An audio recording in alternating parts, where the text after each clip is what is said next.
Morning, ladies and gentlemen, and welcome to the highlight of civilization. And if you were a subscriber on the Locals platform, under the Scott Adams community, you would have heard a cool little behind-the-scenes snippet that they're all excited about. But they're never going to tell you. No, you'd have to be a subscriber. Now, let's say you'd like to take this experience up a notch, and I'm going to blow your fucking minds today. Are you ready for this? Today isn't going to be normal. There's something that's going to happen today. And you're going to see it from the beginning. But to get you ready for that, I think all you need is a cup or mug or glass, a tankard, chalice, a stein, a canteen, jug or flask, a vessel of any kind. Fill it with your favorite liquid. I like coffee. And join me now for the unparalleled pleasure, the dopamine of the day, the thing that makes everything better. It's called the simultaneous sip, and it tastes way better in an official mug. Go!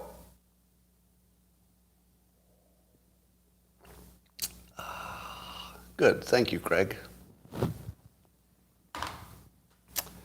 Well, apparently MSNBC is talking this morning about the possibility of Fetterman running for president someday because he's such a strong candidate. No, that actually happened. No, I'm not joking. No, seriously. Now, is it my imagination, or does anybody else watch MSNBC for the comedy? That's literally why I watch it. I would never turn on MSNBC for anything but a laugh. Am I right? And I'm not, this is not hyperbole. It's not just a clever way to insult them. It's not even an insult. It's like actually a fact. I turn on MSNBC because I know I'm going to have a laugh. Does anybody else do that? All right, other people do that, right? Now, that's not even a political statement. If I watch CNN, let's say today, they move more to the middle. Does CNN make me laugh today when they're more mainstream? No, never. I never laugh. I often will disagree with the people on there, but I'm not laughing at them, right? Am I right? But MSNBC, you turn that on and you can't help but laugh. It's so ridiculous, and they're so in a different world. Anyway, in my opinion, America just had one of its best weeks ever. But I feel like we just get so caught in every little drama and problem that you miss it. Like you miss the forest for the trees sort of thing. Let me describe what the best week in America looks like. It looks like a midterm election where people were very engaged, and turnout was excellent. And I think they were reasonably well informed compared to, what they usually are. And they fixed the government. The thing that we all wanted was a little less government, wasn't it? And so they just blocked up the government, so it's going to be some kind of a deadlocked, hard to get anything done situation. It feels to me like we got what we needed, which is not complete inactivity, but we're forcing the government to be less partisan, because they won't be able to do anything, just nothing, unless they agree with each other a little bit. So I feel like this was exactly the thing we needed. And what else happened was we're not bitching about the integrity of the election as much as, we might expect. We're still talking about Arizona, but that's a wait and see. Wait and see. Might turn out fine. Honestly, this is one of the best weeks America's ever had. It really is. Because we're airing out all of our problems. It's what we do best. Americans bitching about Americans is our best look. That's why we do well, because we're never happy. We're like, we can do better than that. We can do better than that. We can do better than that. It's just our permanent condition. But man, you give me an election that people trust. So far they trust it. Give me an election people adjust, and an outcome that the people really did want. They did want the government to act like a government, and they just forced them into it. We just forced them to cooperate. Now, will this work? I don't know. Might not work, but it was what we needed to try, right? I don't think this could have been better. Everybody's a little bit unhappy, aren't they? Do you know what a good business deal looks like? It's when everybody's a little bit unhappy. I didn't get everything I wanted. This was perfect. If you were to be non-partisan just for a moment, just imagine yourself just an observer who doesn't care, which way it goes. The system is really strong. The system is really strong. It didn't even buckle. So that's pretty impressive. All right, and I would argue that even the badness we're seeing in Arizona with the late vote count and the machines breaking, do you think that's all bad? Is it bad that Arizona literally just embarrassed itself in front of the whole country? Nope. That's how stuff gets changed. Arizona finally crossed the line from a little bit of a problem to what the fuck are you guys doing? Right? That's a big line. Everything was like, well, that could be better. No, we're not talking about that could be a little bit better. We're not talking about, oh, nobody saw that problem coming. We all saw it coming. We all know how to fix it. And now the spotlight is on this one fucking piece of garbage, management of a system. And we're not going to stand for it. Perfect. We isolated the worst problem. We're putting all of our energy and hatred on it, and we're going to change it. It'll probably get better. It might take, Kerry Lake getting elected, but it's all good. Here's more good news. Corey DeAngelis, let's give him a big hand for the school choice thing topic being as prominent as it has been. Apparently, as he's reporting in Texas, 10 out of 15 spots on the state school board appear to be going to Republicans. So apparently the school choice approach was a winner. And, Corey is the biggest name behind that. So great job. He actually turned that topic into an actual politically potent topic. That's as good as you can do. I mean, you can't do better than it mattered, right? Like you caused an election to go a different way. That's good. So that's heading in the right direction. I saw a lot of people confused or angry about the fact that everything is going the wrong way. 75% of the country say things are going the wrong way, and then we reelected almost all of the incumbents. Does anybody find that confusing? 75% think things are going wrong, but we reelected all the incumbents? Most of them. No, that makes perfect sense. And there's two reasons. One is everybody thinks that the problem is not their person. Well, I'm a Democrat and my representative is a Democrat, so the problem isn't my state. I like my person.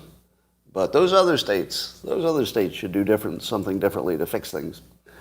So I think there's no mystery, just it's team play. People think their own incumbent is the good one. And part of the problem is that the length of time you've served in Congress gets you more power. I'm not sure that's a good system, is it? Because you're willing to reelect your fossils because they've been there a long time, so they have power. They have committee seats and stuff. I don't know. I'm sure there's a benefit to it, but I don't know what it is, obviously. Yeah, all right. Well, Joel Pollack seems to be one of the few people who is noticing maybe the biggest thing that happened in the midterms that I'd completely missed. I think Kyle Becker noted it as well in a tweet, that the Republicans won 6 million more votes than the Democrats did. It's just they weren't in the right place. They were in the wrong place. The red wave, it happened. The red wave absolutely happened. So all of those polls you saw that said the Republicans are going to win by, 5 or 6% or something. I forget what Rasmussen's final generic poll thing was, but I think the generic poll at Rasmussen was right about exactly where it came out. Can somebody do a fact check on that? Because they were hovering around that 5 or 6% range, and that's exactly what it was. I think they got it exactly. The trouble was that doesn't translate into what people are doing in specific places, because that has to do with the funding and the exact candidate and all that stuff. So weirdly, the red wave totally happened. It just didn't matter.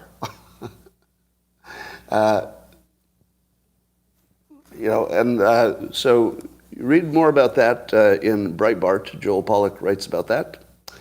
But I feel like that's one of the biggest conceptual facts that we all needed to understand to figure out what happened.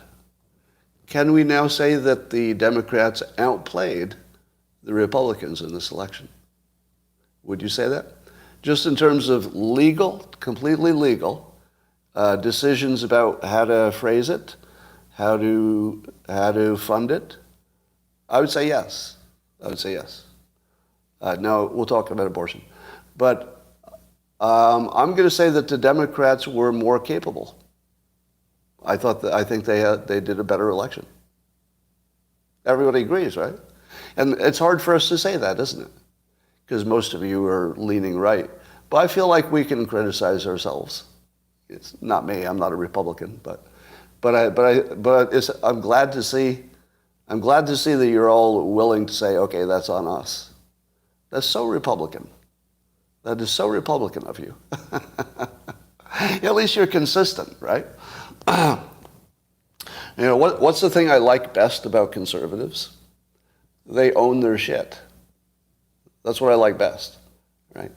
Even if I could disagree with you on 50 different things, you own your shit. That's big. It's a big thing. All right. Let's see. Here are all the reasons given for why the red wave didn't work out the way a lot of people thought. By the way, there were people who did predict there would be no red wave. Right? I'm one who did not expect a red wave. Geraldo, I think, was one. Can you confirm that? I believe Geraldo was calling no red wave. Did you see that or no? Am I misremembering that? I'm trying to surface the people you should listen to next time. Hannity too? Did he? Yeah. Mitch McConnell was smart. He said candidate quality will determine the Senate. Yeah. Funding too, but that's obvious. Yeah. Okay. Oh yeah, Geraldo bet Jesse Waters $1,000 on the red wave and won, right?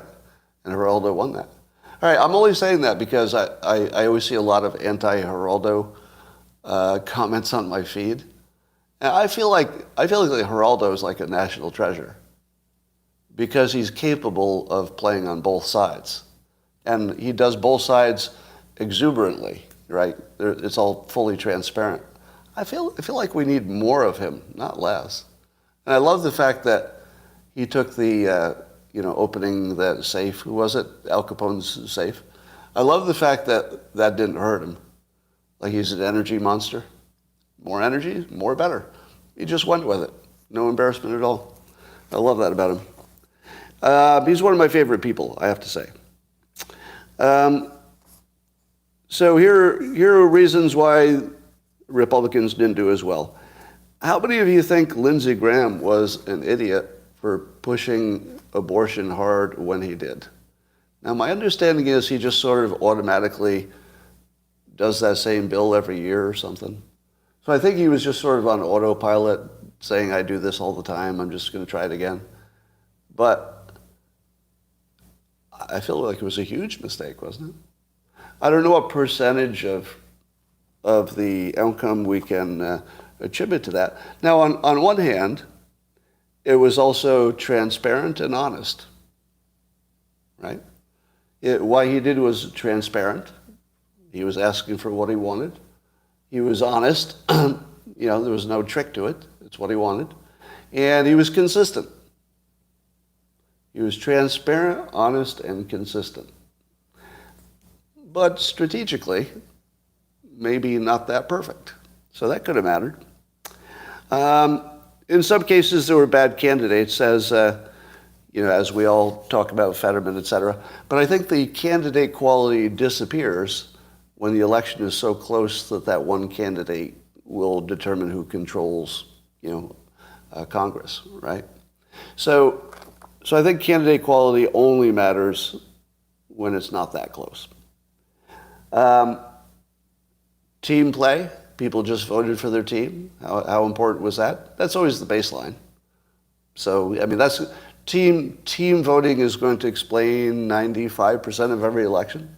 You're only playing with the 5% that are willing to change. All right, how about this? Apparently, the Democrats were 100% successful in funding the least viable candidates on the other side in the primaries. That was their trick, right? They intentionally promoted the worst Republican candidates in the primaries. So once it became the general election, their candidate was running against the worst of all the alternatives. And apparently that worked every time. Can you fact check me on that? My understanding is it worked every time. It's actually a really good strategy in hindsight. It's a good strategy because in the primaries, it doesn't take much money. That's sort of cheap, the primaries. So if you can get that worst person, over the line, you're done. Yeah, you're done. So I think that was part of it, and I would put that in the category of the Democrats that outplayed the Republicans. Again, yeah. I'm going to give the Democrats a full compliment. They ran a good election. How about this? We talked about the red wave happened, but it wasn't in the right places. So that would suggest that the Democrats funded the right places, and the Republicans probably funded the wrong places. Now, I'm not sure that's true, because it's a little more complicated than that, but it suggests that. We're also hearing that the GOP did not have a positive message about changing things. That's both true and false at the same time. Because I feel like the GOP brand is so clean, like they're so consistent, that do you ever have to ask what their plan is? Do you? Is there somebody who didn't know the GOP likes to reduce taxes? Is there somebody who wonders if the GOP is big on fossil fuels and all energy, when we need it? Is there somebody who thinks that the GOP is ambivalent about wokeness? Why do you even have to ask what the GOP plan is? It was Trump. Everything Trump did. Just do that again. The clearest, cleanest message of all time is, what do the Republicans plan to do? Am I right? And I heard them getting criticized for not having a positive plan. Now, it's true. It's true they didn't talk about their positive plan, but it's definitely not true they don't have one. Their plan is so amazingly clear that I don't know how you can miss it. But you could argue the same thing about the Democrats. The general plan is pretty clear. All right. So those are possibilities. In the comments, which of those do you think are the biggest ones? Abortion, quality of the candidates, the team play thing, of course. You don't have to say that one because team play is, of course, the big one. But what's the second biggest one? The Dems funding the worst people, the red wave being in the wrong place, funding the wrong places, I guess, and GOP not having a positive message. Give me your opinion in the comments. I'll just read them off as they come. I'm saying abortion the most, right? Yeah. Somebody's saying ballot harvesting and mail-in ballots. Maybe. Which is, everything's legal if you're ballot harvesting in the right places. It's legal. So most of you think abortion, right? How many of you didn't see that coming?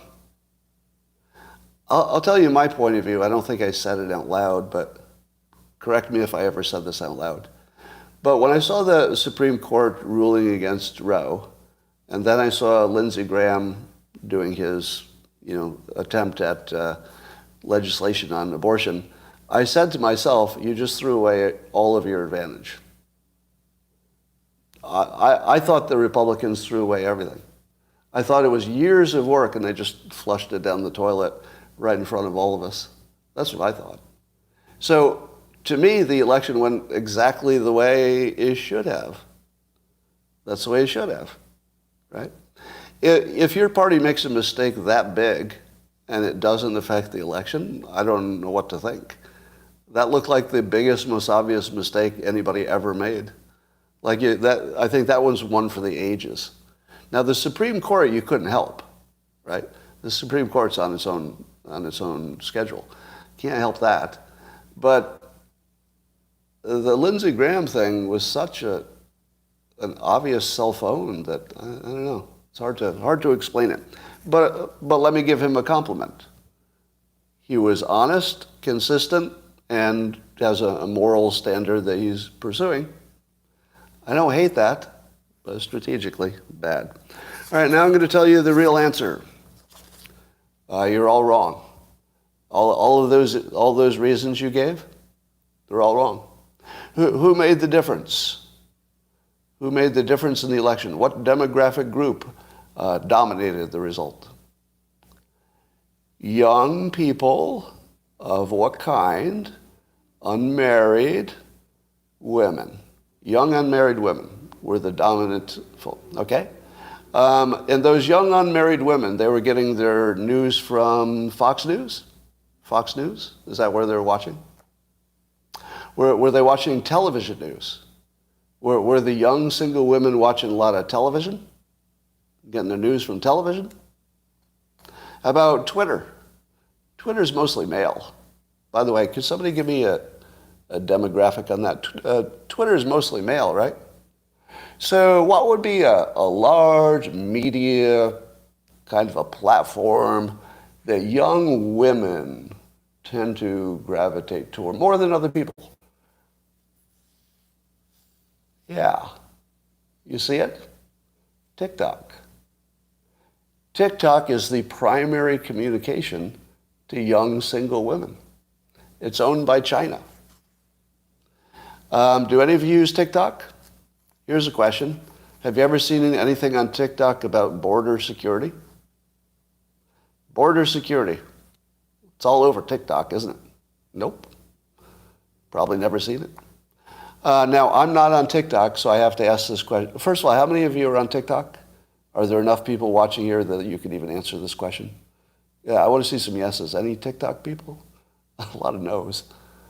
All right, my audience doesn't overlap with TikTok much.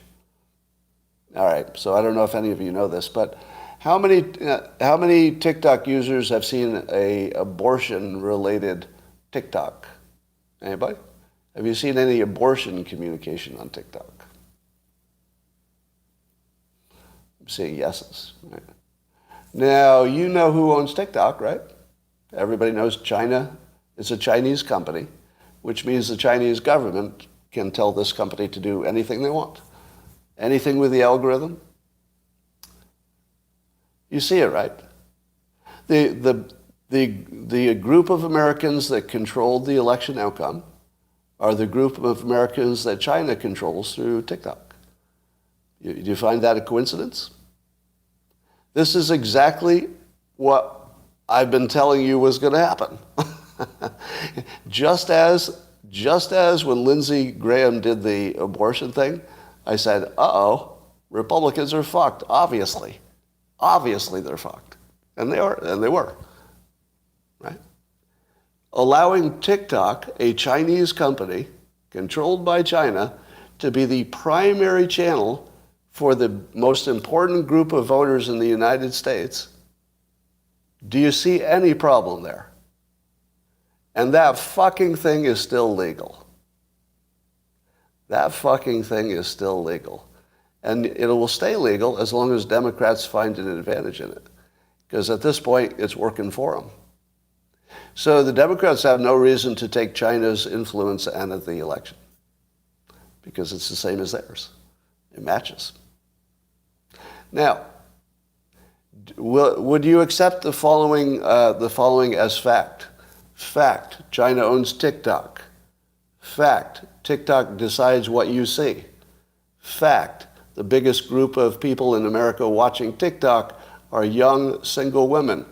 Fact, they determine the election. Is there anything else I need to tell you?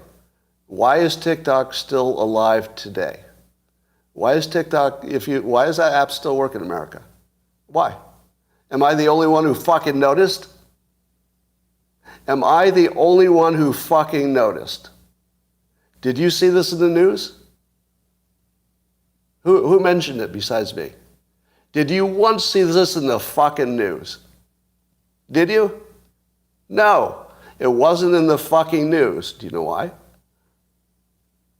I don't. But I'll tell you what you're going to see. It's going to be in the fucking news today. Yeah, I'm going to drive a stake through TikTok's fucking heart. I'm going to use this. Because you can't ignore this, can you? Once you hear it, you can't ignore it. But until you heard it, you can ignore it. You know, maybe you didn't connect the dots. But people, the signal is glaring. This is not the hint of a suggestion of maybe something could go wrong. It's not. This is something already went fucking wrong right in front of you. It controlled the entire fucking fate of the country. And China did that. China did that. As long as on the Locals platform, I taught them a lesson about cognitive blindness. It's what magicians do. It's one of their techniques.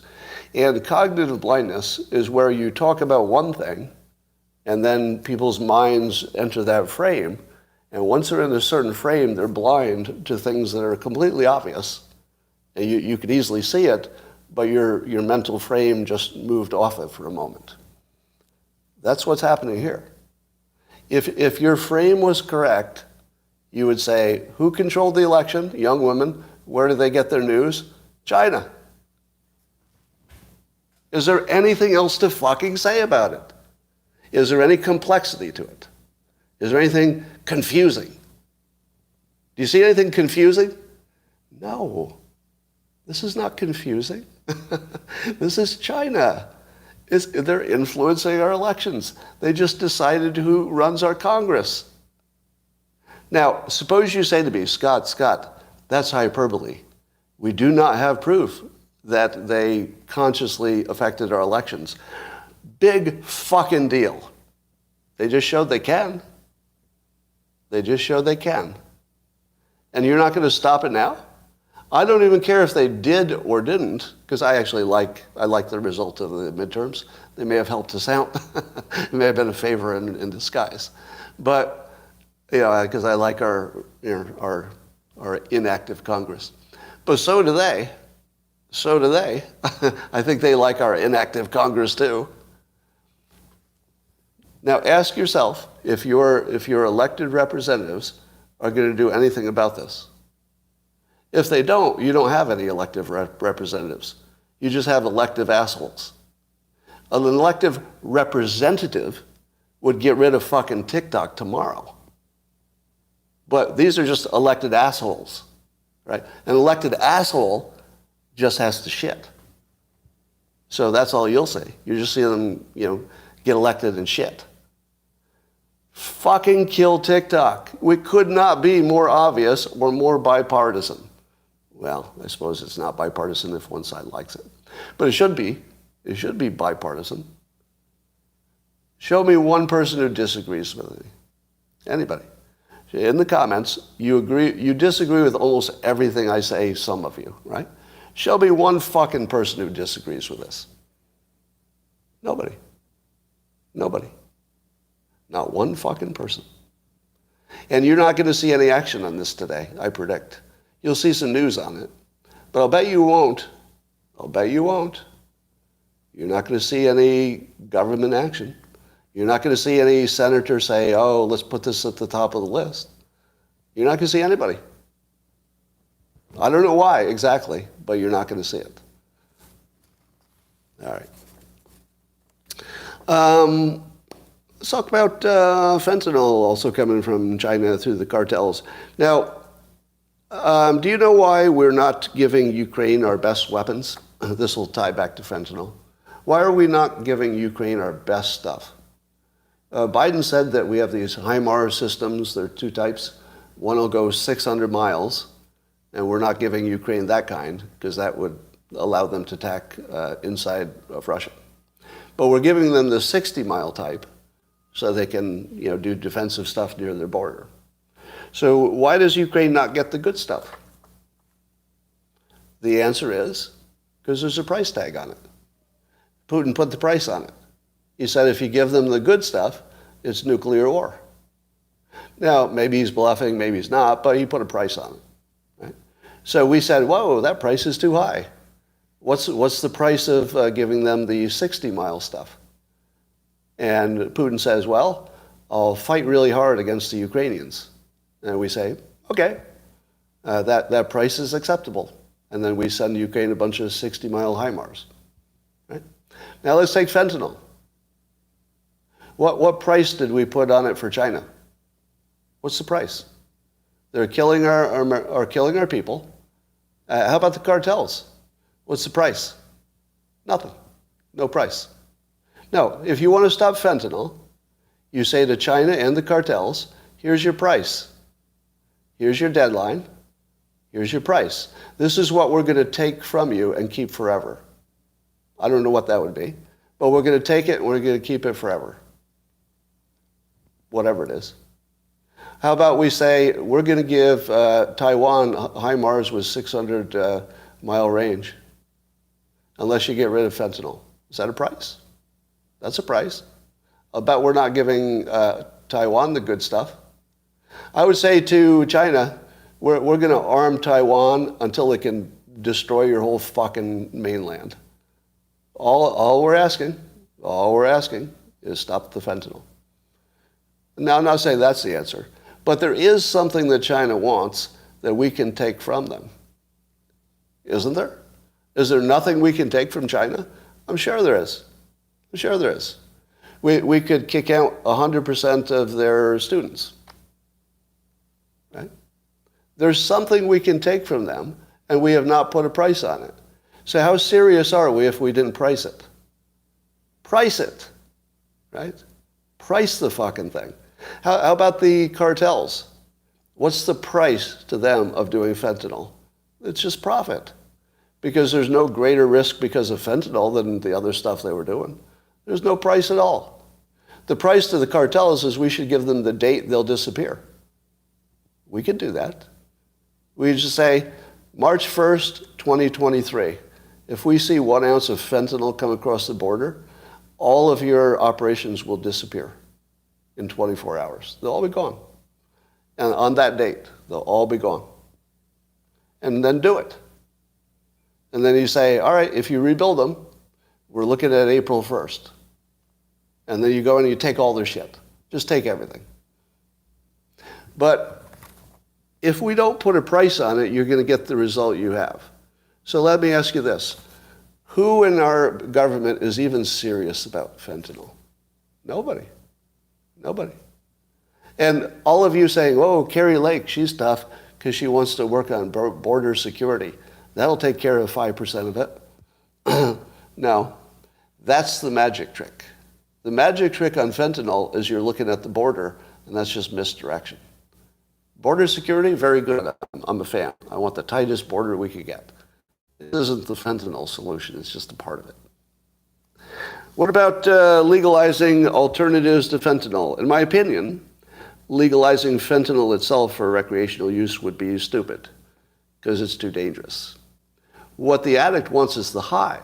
They don't want the fentanyl. They want the high that the fentanyl gives them. So if you said, all right, you can't have this fentanyl because it's going to kill too many people, but we would normally never do this, but we're going to make, let's say, OxyContin or heroin, legal. And maybe there's some restrictions, but I asked this question. I said, how many would you agree with testing? Keyword here is testing in one place, the legalization of alternatives to fentanyl. 61% of my respondents disagreed with testing. What the fuck is wrong with you? Who disagrees with testing? Seriously. Is there somebody here who wants to argue that point? There's somebody here who really wants to argue that testing is bad. Right? Here's why you're arguing it. Because Michael Schellenberger convinced you that it didn't work in San Francisco, right? And some other places with the open needle exchange situation. You realize I'm not talking about that, right? Right? There are probably 100 different ways you could test some variant of that. One would be do whatever you want. Here's some free drugs. One would be some kind of control. One would be you can have the free drugs, but you have to submit to some kind of conditions. Are there not a million ways to do it? And why the fuck did San Francisco do it in the middle of the city?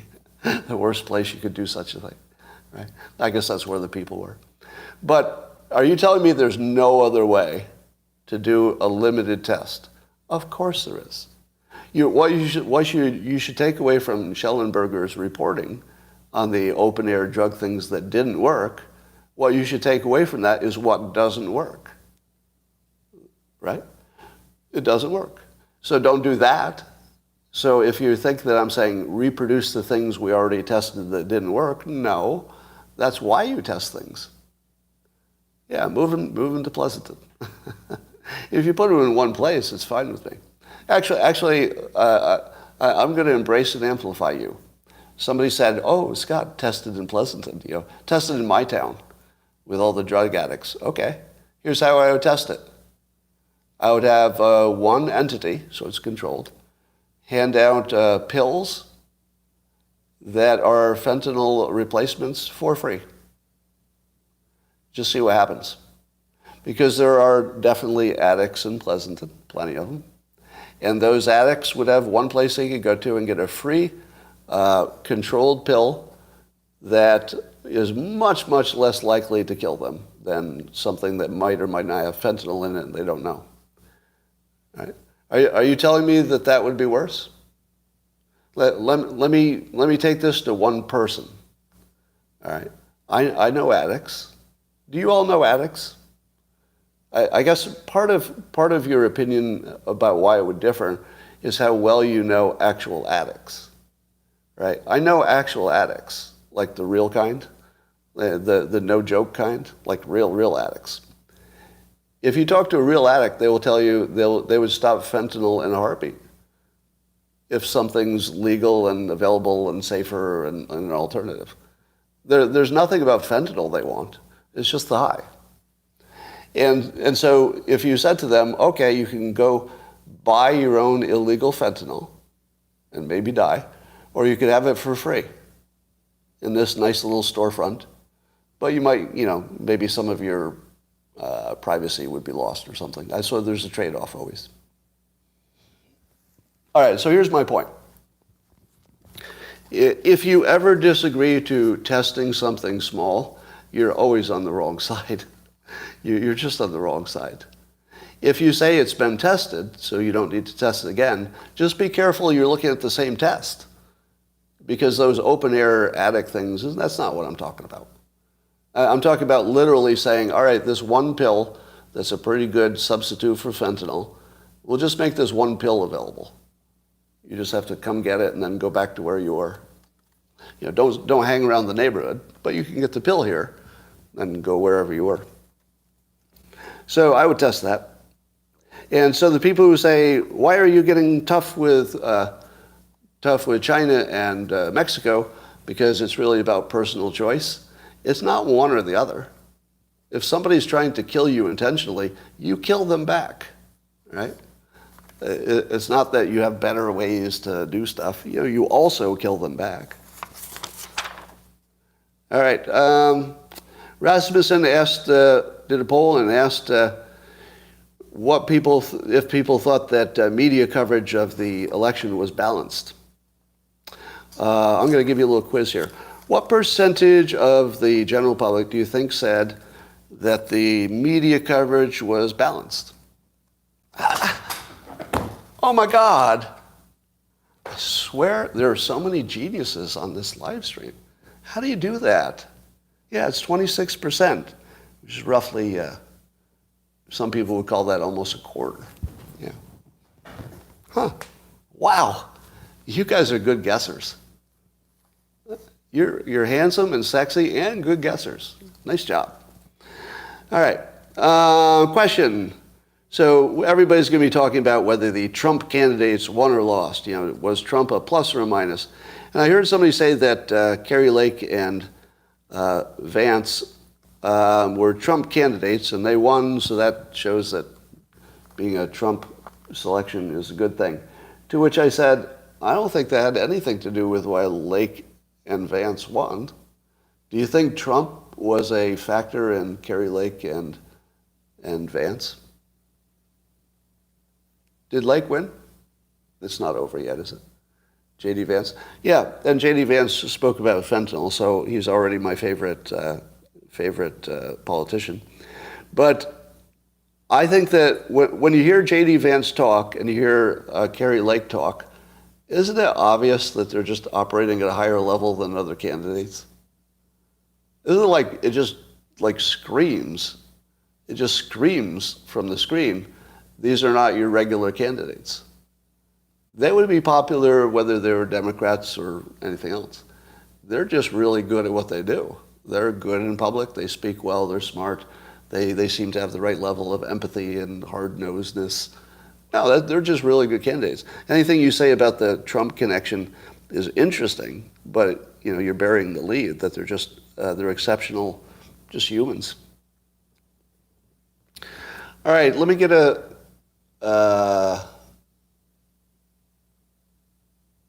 so Kerry Lake is ahead now?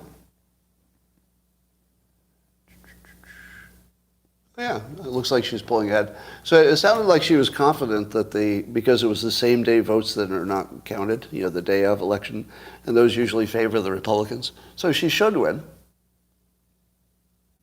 All right. Herschel's a different story. All right, let me take your temperature. You have two choices for a Republican president, DeSantis and Trump. Give me your choice as of today, DeSantis or Trump, go.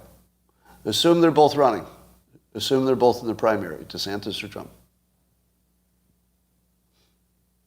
I'm seeing about 2-1 DeSantis on the locals platform.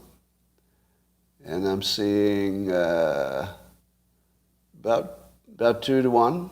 Yeah, it's about 2-1. It's not even close, is it? So, do you think Trump can win in a general election against any Democrat? Yeah. I wonder if he can win. Yep. I mean, he certainly can. You know, you don't want to rule him out. I would say that DeSantis couldn't lose, but Trump might win and he might lose. I think DeSantis, it would be almost impossible for him to lose with the current situation, which could change a lot between now and Election Day. Why would DeSantis lose? What's the reasoning? See, I feel as if the country is looking for a person who doesn't say provocative things all the time. Yeah, greater entertainment value with Trump, that's for sure. Foreign policy, I don't know. I think the Republicans would have similar foreign policy, no matter who it was. Oh, we'll see. All right.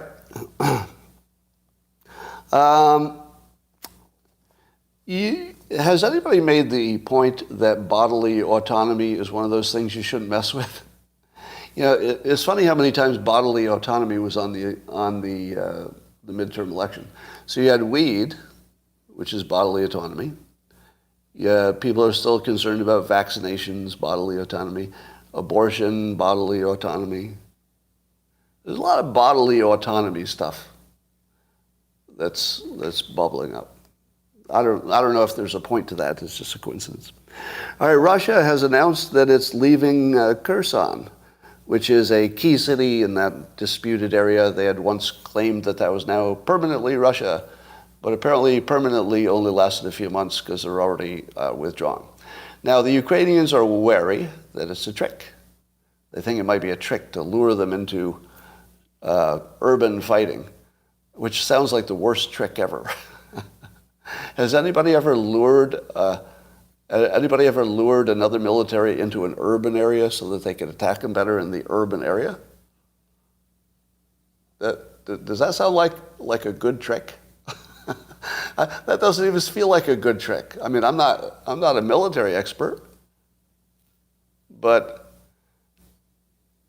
you mean well, but they have escape. They would always have an escape route, wouldn't they? Yeah, I don't know. So it makes sense that Ukraine doesn't trust Russia about anything, but to me it looks like actually a retreat. Here's the interesting side note, and this is a huge coincidence, by the way. I don't want you to read into this any more than the story has. So there's a giant coincidence. Just the same day that Russia announced they were pulling out of Kherson, the military leader in Kherson had, this is an amazing coincidence, an automobile accident that killed him. Yeah, he died in an ordinary automobile accident on the last day of Kherson. And here, even weirder, later that night he was given a medal, an honorary medal. So he was not only honored for his service, but damn, what bad luck he had to die on the very day that they were withdrawing. Huh. Putin just killed him and gave him a medal so it didn't look too obvious. He killed him and gave him a medal. That is such an awesome way to kill somebody. You schedule their medal ceremony, you kill them right before the medal ceremony, and then people are like, well, could have been him. He was giving him a medal. Right? It just puts enough doubt in your head. You're like, well, he seemed to like him if he was giving him a medal. And then he just kills him. All right. I don't know if this is more evidence that Ukraine is going to get back a bunch of territory and win or not. But one of the things is that the Russian military, in its attempt to leave, are discovering that most of the bridges for leaving have been blown up by the Ukrainians. So you've got the Russians all bunched into a gigantic traffic jam trying to get out of town, and they're just sitting there while the Ukrainians are shelling them. So somehow Russia found a way to take a bad situation and make it worse. It looks like they're really pounding us in Kherson. What will we do? I've got an idea. Let's bring all of our military outdoors and put them into a really crunched little area and leave them there for a long time within range of all of their weapons. So that's happening. All right. Twitter continues to fascinate. This morning I looked at a Twitter exchange between Mark Cuban and Elon Musk, in which Mark Cuban was making some suggestions about what he didn't like about the changes, about who can get verified, etc. And the details don't matter. What matters is that we just publicly watched Mark Cuban and Elon Musk, two of the greatest entrepreneurs of our time, negotiate like features of a product that we all know and use. How awesome is that? And then, Elon Musk said himself that Twitter's going to make a bunch of mistakes in the coming months, but they're sort of feeling their way toward something better. They've already made some substantial changes. I guess everybody can get verified now. I'm a little behind on what the changes are. They're happening so quickly, which is part of the story. But I believe everybody can pay $8 and get a little check, right? I saw some people have done that. You get verified for $8, right? Okay. So I think Mark Cuban was saying that made the verification thing kind of useless because now he doesn't know, which people are prominent. Because it does help to know which people are the prominent voices to pick them out quickly. It is, however, highly undemocratic. And it makes some people elite on Twitter. So you can see why people would not want that. But it did have some advantages, as Mark Cuban was pointing out. Anyway, so I tweeted out to people who are not familiar with business practices that if you don't know that you're watching, one of the greatest entrepreneurs A/B test features in public, if you don't know what you're watching, you'd think it looks disjointed and maybe he doesn't know what he's doing. But if you do know what you're watching, it's exactly right. He's moving fast. He's breaking things. He's moving fast, getting feedback. And with software, moving fast and breaking things is exactly what you want to do.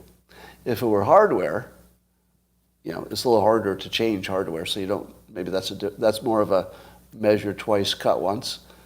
So let me say this clearly. With hardware or big, investments, you want to measure twice and cut once. You want to get it right. With software, because it's so easy to change it, you want to cut twice and measure once.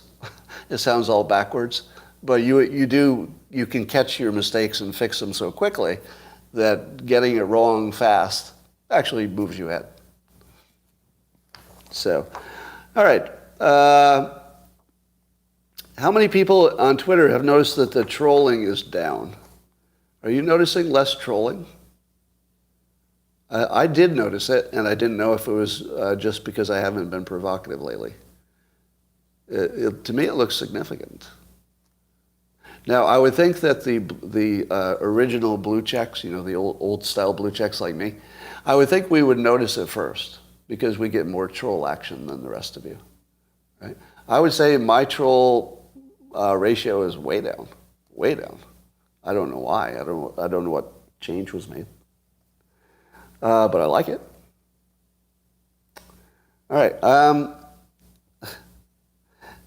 I'm going to give you an update on my personal medical situation, not because that should be important to you, but because of what it might teach you.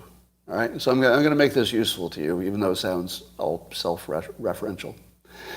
So I told you, most of you know the story. I was on blood pressure meds, and their side effect almost killed me because it made me suicidal for months. I didn't know it was the drug until I got off it. And it made me so sore that I could barely walk across the room. I was just like a shut-in, a zombie. So my doctor came back from a vacation, so I got to catch up. And she did something that I think you should all do. She did a medication review. So she looked at all of my medications, because, at a certain age, they start to creep up. I've got, one thing for acid reflux, and another thing for blood pressure, another thing for asthma. And she agreed with me to take me off of all blood pressure meds, because my lifestyle changes were sufficient. And then she said, how often are you taking your asthma meds? And I said, well, every day. And they're working well, because I don't have any asthma symptoms. And, I don't know, maybe 20 years ago or something, my doctor put me on these everyday asthma stuff. And I thought, talk about a medical success. So here I was with a pretty bad asthma problem, if it were triggered by certain things. And here I am taking this asthma meds every day and completely eliminated the problem. And then she said, you don't need to be on that. And I said, what? She said, no, if you're not having any symptoms, that means you don't need any asthma medications. And I said, but I thought I was not having symptoms because of the medication. And she said, nope.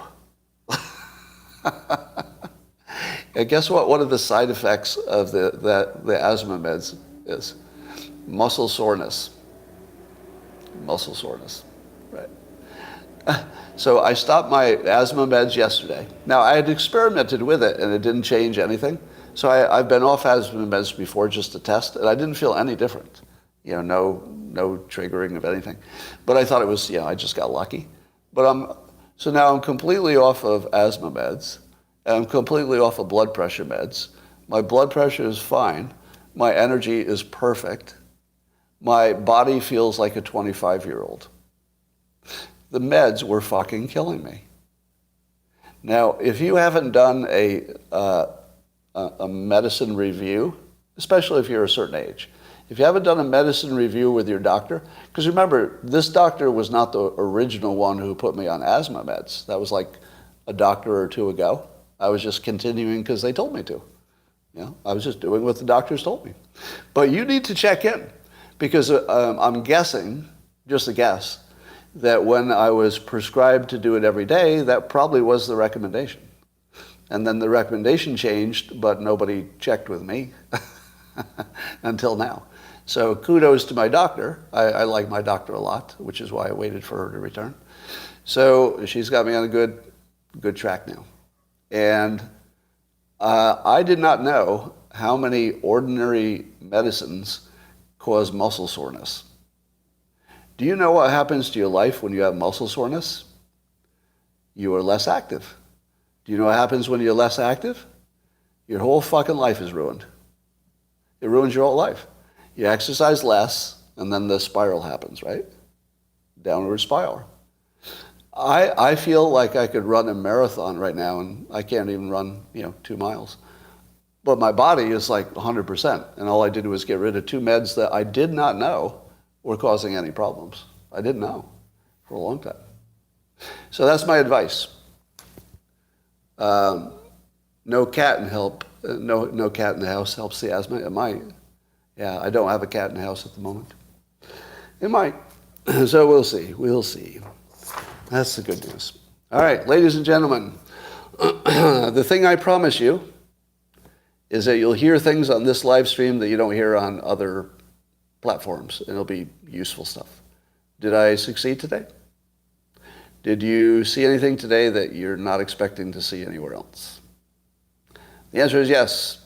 Somebody said no. Yes, you did. You haven't heard the TikTok thing anywhere else. You'll probably hear it by the end of today, but you haven't heard it anywhere else. Mr. Bankman started a bank. Yeah, that's true. All right. All right, YouTube.